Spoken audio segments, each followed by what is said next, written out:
Hello and welcome.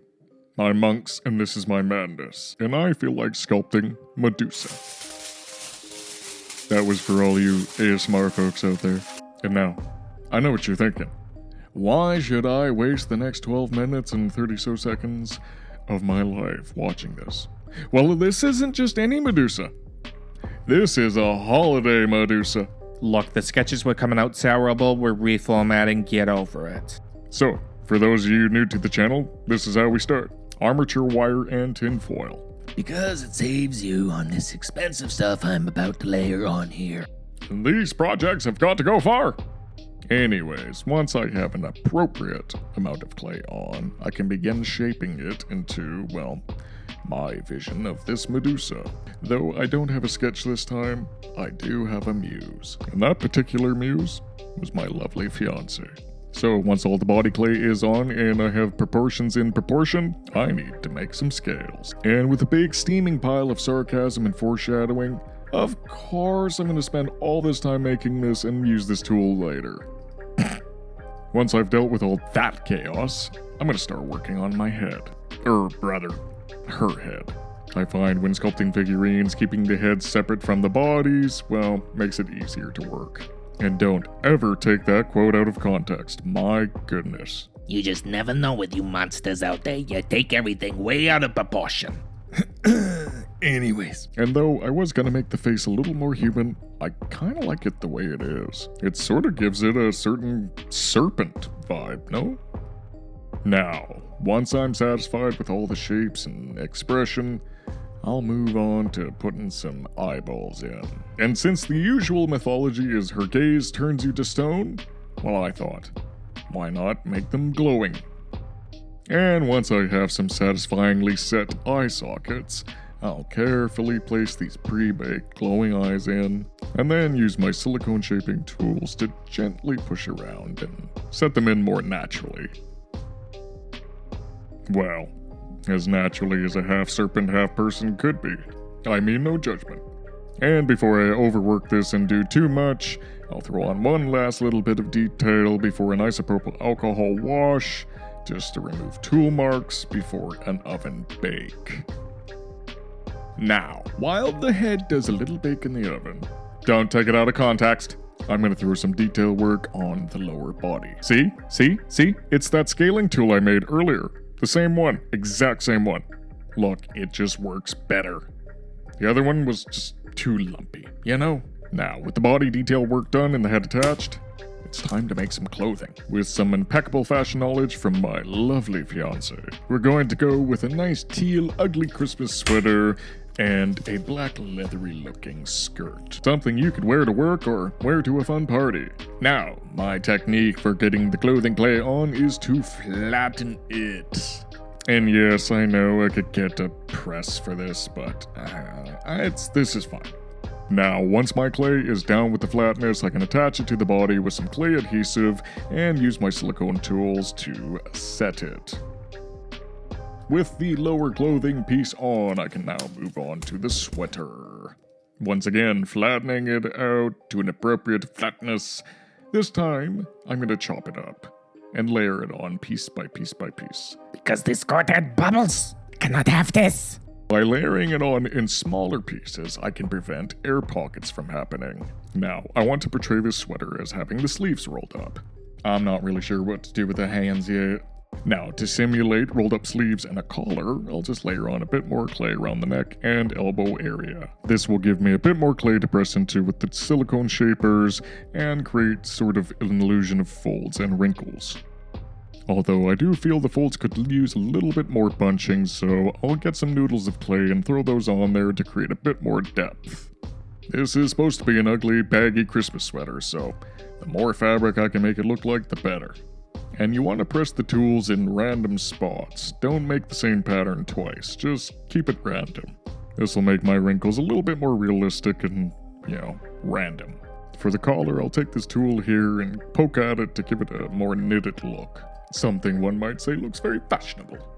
Hey, I had some good insights and good inspiration. Now, once I've achieved carpal tunnel by holding that tool so steady, I'm going to move on to making some shoulder seams. I think I'll go for a drop shoulder look. Who knows? Maybe I'm in the wrong business. Maybe I need to design fashion. Nah, I'm kidding. Don't worry, I'll stick to this.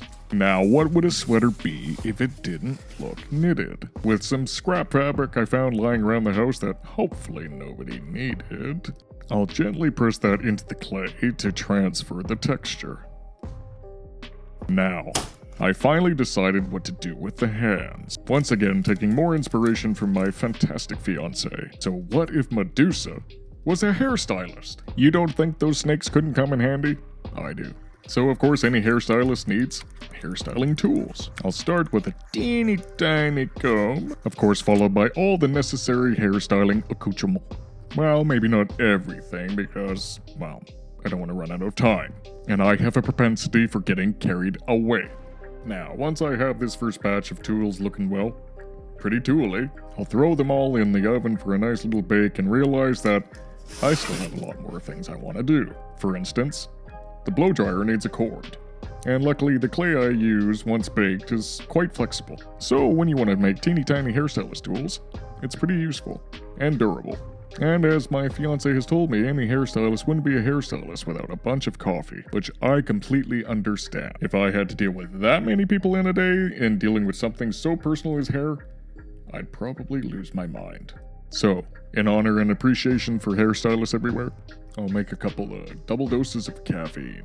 Oh, and of course, how stupid of me. What would a hairstylist be without a spray bottle? So with a little pre-baked nozzle and a little UV resin, we got ourselves a teeny tiny spray bottle. Alright, tools are done.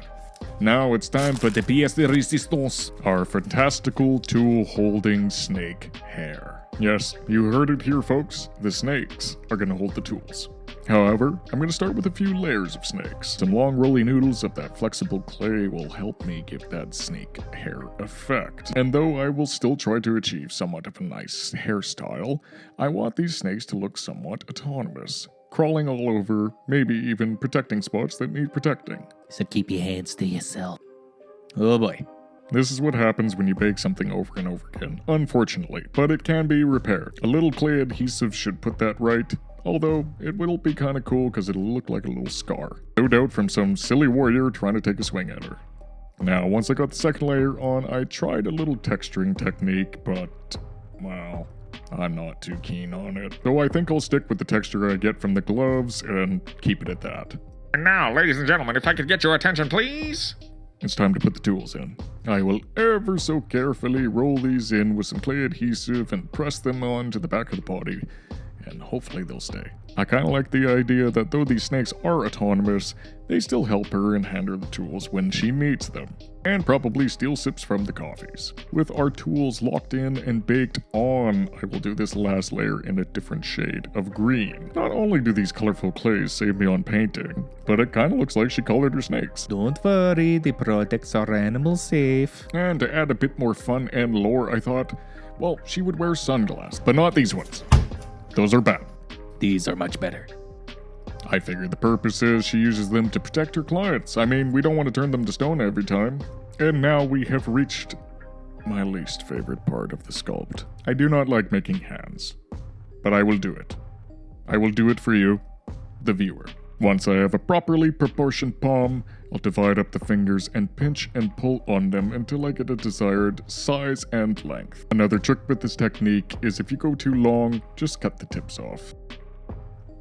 Oh, these make me want a rusty spoon. Once I am satisfied with the width and length of everything, it's time to attach. A bloop of clay adhesive and a bloop of unbaked clay will provide my wrist, and I will gently smoosh everything on, carefully, being sure not to wreck or bend anything I don't want to. Now, fret not. We are missing digits, and I will attach that now. Oh, what am I doing? Now, once my thumbs are in an appropriately thummy position, I can take a little ball stylus tool and jam in some fingernails. Bet that made you cringe, didn't it? These little pre-baked spikes of clay will work perfectly as our salon artist's nails. Once I'm satisfied with the position and build of my hands, I can put everything into place and put it in for a bake. Ah, perfect. This is why you check your clay before you bake. No matter, I can sand it off. Oh no, they're fighting. Stop it! My back itches. And with everything finally baked and in place, it's time for the paint. I'm so excited. You don't know how long I've been waiting for this moment. In my traditional fashion, I will start with a darker base coat. That way, when I layer on lighter and lighter colors, it will provide a little bit of dimension. And hopefully not completely drown out all the detail work. And once we're properly coated in our first layer, it's time to add the lighter shade. With each progressively lighter shade, I'm using less and less paint, and drier brushing. Now, in hindsight, I would have liked to do a few more layers of this green, but it's not too bad. The details are popping, and I'm satisfied. So I'll move on and put a darker color on the lips to match the skin tone, followed by some neon yellow paint for our snake's eyes. And like the clay in her eyes, this will react with UV light.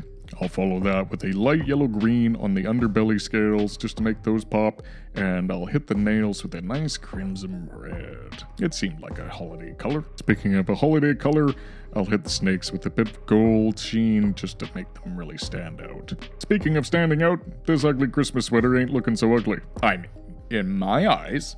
Anyways, I'll shakingly freehand these cross candy canes and hit the sweater with a little bit of a lighter color to catch those wrinkles and fabric texture.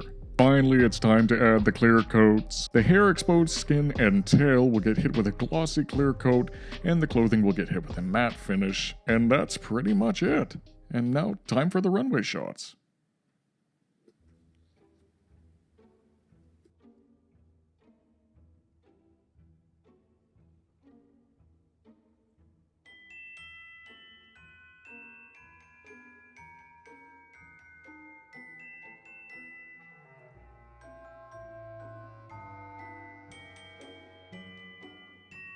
Alright, if you've made it this far, congratulations, and a big thanks to my subscribers, both new and old.